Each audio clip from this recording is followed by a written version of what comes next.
हम लोग को बोलने तो बोलिए बोलिए बोलिए अनुराग भदौरिया जी। हाँ, जाने दीजिए। हाँ बोलिए। देखिए, आपने देखा होगा कि भारतीय जनता पार्टी कितनी आसानी से इतनी लंबी लंबी बातें बता रही कि एक पैसे के भाई घोटाला है तो घोटाला है। बिल्कुल सही बात, एक पैसे का घोटाला है तो घोटाला है। लेकिन फिर पीपी किट का घोटाला में तो कोई बात अब तक नहीं हुई, ना कोई इंक्वायरी हुई। उत्तर प्रदेश में जब कोविड काल चल रहा था, उसके बाद जब पीडब्ल्यूडी में ट्रांसफर पोस्टिंग का घोटाला सामने आया तो कोई उसमें सीबीआई ईडी वहाँ तक अभी तक नहीं पहुंची। या टीचर भर्ती घोटाला में भी कोई नहीं पहुंचा अब तक। हेल्थ डिपार्टमेंट के घोटाला में भी कोई नहीं पहुंचा अब तक। नकल माफिया इतनी तरह से हुई है, जब नकल माफिया उत्तर प्रदेश में पैदा हुए उसके पे भी कोई अभी तक जांच नहीं हुई। भू माफिया जिस तरह से आपने देखा कि प्रभु की जमीन पे भी आ गए, वहाँ भी कोई अभी तक इंक्वायरी नहीं हुई। तो व्यापम घोटाले में भी कोई इंक्वायरी नहीं हो रही है। शारदा में जो इनके पश्चिम बंगाल के जो नेता विरोधी दल हैं उनके ऊपर भी कोई इंक्वायरी नहीं। मैं ये पूछना चाहता हूँ, जहाँ भारतीय जनता पार्टी के नेता इन्वॉल्व होते हैं वहाँ पे ईडी सीबीआई क्यों नहीं जाती है? उनको क्या दिक्कत हो जाती? इसीलिए कहते हैं ना कि जिसने आवाज लगाई कि मारेगी महंगाई, समझे बीजेपी ने उसके पीछे सीबीआई लगाई। अरे कैसी राजनीति आई, शर्म नहीं आई भाई? जिसने घोटाले की बात बताई उसके पीछे ही सीबीआई लगाई।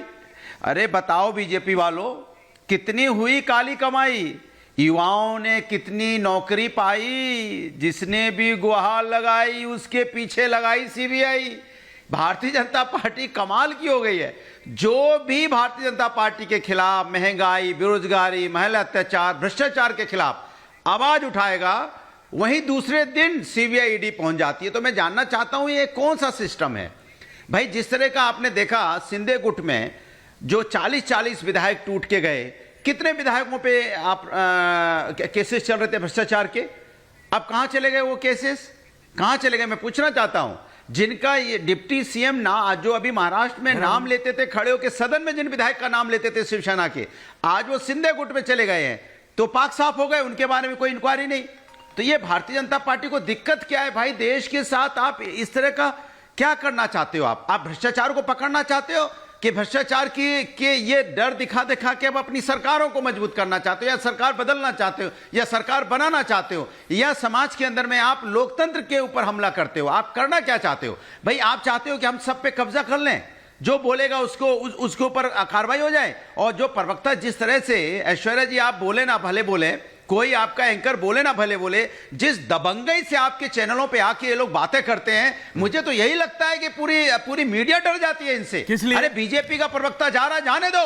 हाँ तो क्या किया? अरे इस दुनिया में क्या बीजेपी का प्रवक्ता ही बचे क्या? नहीं, आप दोनों अपनी पर्सनल डिबेट को हर चैनल में दबंगई करते हैं। तो किसने रोका? गए ना, एक नहीं है दर्जन है, लेकिन आपको ये समझना पड़ेगा, आप तो अपना पर्सनल इशू मत हर बीजेपी के। मेरा ये सवाल, एक सेकेंड अनुराग भदौरिया जी, अब आपका उनका कोई पर्सनल इशू तो उसमें मैं क्या करूं? पर्सनल नहीं कह रहा हूं। रिलैक्स अनुराग भदौरिया जी, मेरा ये कहना है, पूरे विपक्ष से मैं ये पूछ रहा हूं।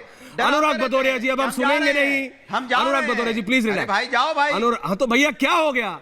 अनुराग जी मैं आपसे कह रहा हूं, सीबीआई ईडी को क्या करे? ताला लगा दे, बंद कर दे सीबीआई ईडी में, सीबीआई ईडी को बंद कर दे, दफ्तर बंद कर दे। क्योंकि चाहे बिहार हो, चाहे बंगाल हो आतिशी जी, चाहे दिल्ली हो, चाहे कोई भी स्टेट हो, जहां जैसे ही किसी भी पॉलिटिकल पार्टी, किसी भी नेता को, राहुल गांधी से लेकर तेजस्वी यादव, मनीष सिसोदिया जी से लेकर ममता बनर्जी, किसी भी राजनेता, किसी भी आतिशी जी, जैसे ही एजेंसी पहुंचती है, वेंडेटा पॉलिटिक्स, बदले की राजनीति बीजेपी करा रही है, सरकार करा रही है, तो फिर इन्वेस्टिगेशन होगी कैसे? आतिशी जी आप बता दीजिए, पता कैसे करें कि घोटाला हुआ है?